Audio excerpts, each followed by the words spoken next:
परिचय। आप अपने पिताजी के साथ एटीएम सेंटर में हैं। आपने एटीएम मशीन की स्क्रीन पर एक संदेश देखा जिसमें लिखा था कि यह मशीन रुपयों को 1000 के गुणज में निकालती है। आपने अपने पिताजी से पूछा कि इस संदेश का क्या अर्थ है। उन्होंने बताया कि इसका अर्थ है कि वे 1000 या 2000 या 3000 रुपए ही निकाल सकते हैं। 1500, 2700 या 3800 रुपए नहीं निकाल सकते हैं। आप दुविधा के साथ घर लौटते हैं। आप गुणजों के बारे में और जानना चाहते हैं। इस पाठ में आप गुणनखंडों और गुणजों के बारे में विस्तार से जानेंगे। उद्देश्य। इस पाठ के अंत में आप निम्न करने में सक्षम हो जाएंगे: गुणनखंड और गुणज को परिभाषित करना, गुणनखंडों एवं गुणजों के बारे में कुछ रोचक तथ्यों को जानना, पूर्ण संख्याओं को परिभाषित करना, सह अभाज्य संख्याओं को परिभाषित करना, महत्तम समापवर्तक ज्ञात करना, लघुत्तम समापवर्त्य ज्ञात करना, सम एवं विषम संख्याओं को परिभाषित करना। गुणनखंड और गुणज। किसी संख्या का पूर्ण भाजक उस संख्या का एक गुणनखंड होता है। दूसरे शब्दों में, गुणनखंड वह संख्या है जो संख्या को पूर्ण रूप से विभाजित कर दे।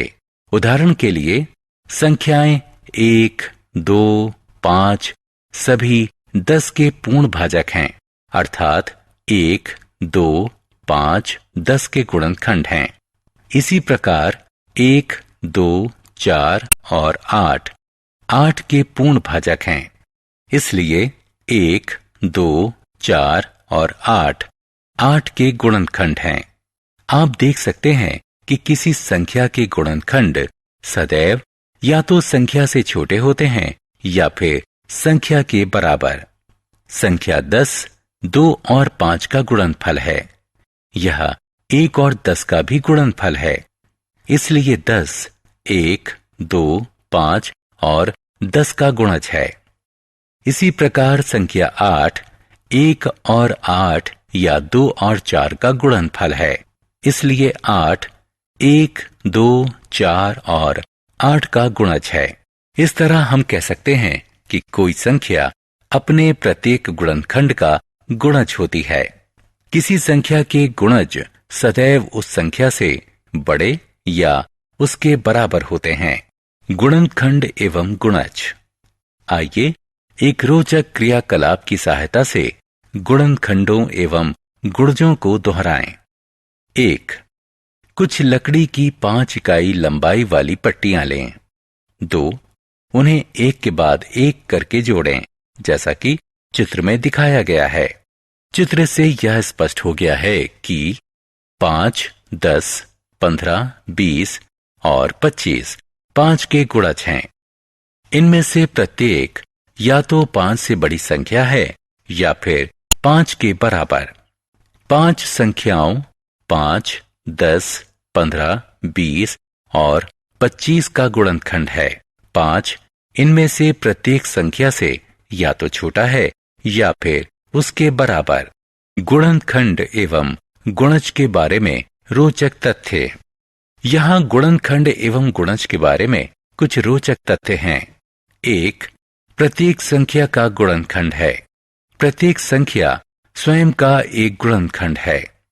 प्रत्येक संख्या का सबसे छोटा गुणनखंड 1 होता है और सबसे बड़ा गुणनखंड वह संख्या स्वयं होती है। किसी संख्या का प्रत्येक गुणनखंड उसका पूर्ण भाजक होता है। दी गई संख्या का प्रत्येक गुणनखंड या तो संख्या से कम होता है या फिर उस संख्या के बराबर होता है। दी गई किसी संख्या के गुणनखंड परिमित होते हैं। प्रत्येक संख्या स्वयं का गुणज होती है। किसी संख्या का सबसे छोटा गुणज वह संख्या स्वयं होती है। किसी संख्या का प्रत्येक गुणज या तो उस संख्या से बड़ा होता है या फिर उस संख्या के बराबर। किसी दी गई संख्या के अपरिमित यानी अनंत गुणज होते हैं। पूर्ण संख्याएं वह संख्या जिसके गुणनखंडों का योग उस संख्या के 2 गुने के बराबर होता है, तो वह संख्या पूर्ण संख्या होती है। उदाहरण के लिए 1, 2, 3 और 6 के गुणनखंड हैं। 1, 2, 3 और 6 का योग 12 है, जो कि 6 का 2 गुना है। इसलिए 6 एक पूर्ण संख्या है। इसी प्रकार 28 के गुणनखंड 1, 2, 4, 7, 14 और 28 हैं। गुणनखंडों का योग 56 है, जो 28 का 2 गुना है। इसलिए 28 भी एक पूर्ण संख्या है। सार्व गुणनखंड एवं सार्व गुणज।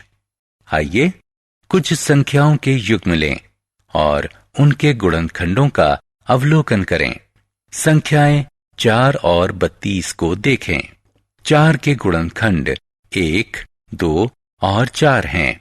32 के गुणनखंड 1, 2, 4, 8, 16 और 32 हैं।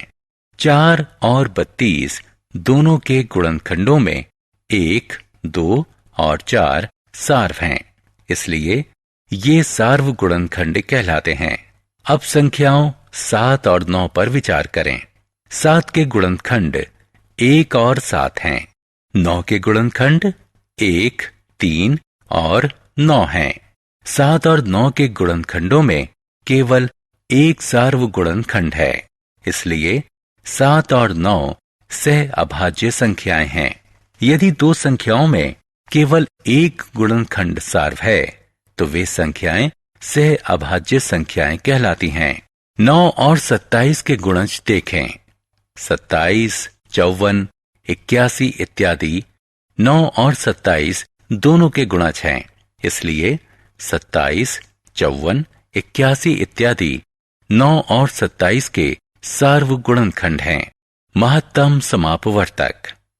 अब जैसा कि आप सार्व गुणनखंडों के बारे में जानते हैं, आइए अब हम 2 संख्याओं का सबसे बड़ा सार्व गुणनखंड ज्ञात करें। मान लिया 2 संख्याएं 28 और 32 हैं। 28 के गुणनखंड 1, 2, 4, 7, 14 और 28 हैं। 32 के गुणनखंड 1, 2, 4, 8, 16 और 32 हैं। दोनों संख्याओं के सार्व गुणनखंड 1, 2 और 4 हैं।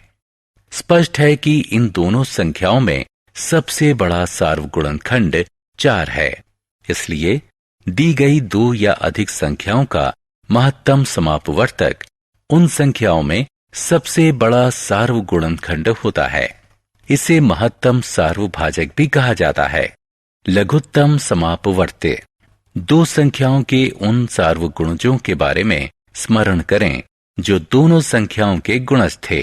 आइए अब हम उस जानकारी को 2 संख्याओं का लघुत्तम समापवर्त्य ज्ञात करने के लिए इस्तेमाल करें। मान लें 2 संख्याएं 12 और 18 हैं। 12 के गुणज 12, 24 और 36 और इसी तरह अन्य हैं। इसी प्रकार 18 के गुणज 18, 36, 54, 72 और इसी तरह अन्य हैं। दोनों संख्याओं के सार्वगुणज 36, 72 और इसी तरह अन्य हैं, लेकिन इनमें से 36 सबसे छोटा है।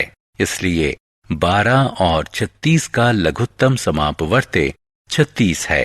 दी गई 2 या अधिक संख्याओं का लघुत्तम समापवर्त्य उन संख्याओं का सबसे छोटा सार्वगुणज होता है। सम एवं विषम संख्याएं। क्या आपने संख्याओं 2, 4, 6, 8, 10, 12 और इसी तरह अन्य में कोई प्रतिरूप देखा? आप पाएंगे कि इनमें से प्रत्येक संख्या 2 का गुणज है। वे संख्याएं जो 2 की गुणज हैं सम संख्याओं के रूप में जानी जाती हैं। शेष संख्याएं 1, 3, 5, 7, 9, 11 और इसी तरह अन्य विषम संख्याओं के रूप में जानी जाती हैं। सारांश। आइए हमने जो कुछ सीखा है उसे संक्षेप में दोहराएं। किसी संख्या का गुणनखंड उस संख्या का पूर्ण भाजक होता है। किसी संख्या का सबसे बड़ा गुणनखंड वह संख्या स्वयं होती है। किसी संख्या का गुणनखंड उस संख्या से छोटा या उसके बराबर होता है। किसी संख्या का सबसे छोटा गुणज वह संख्या स्वयं होती है।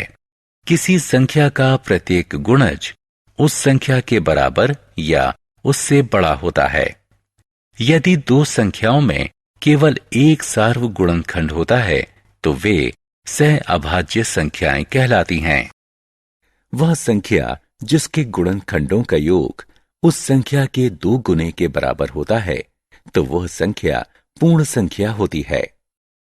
दी गई 2 या अधिक संख्याओं का महत्तम समापवर्तक उन संख्याओं में सबसे बड़ा सार्वगुणनखंड होता है।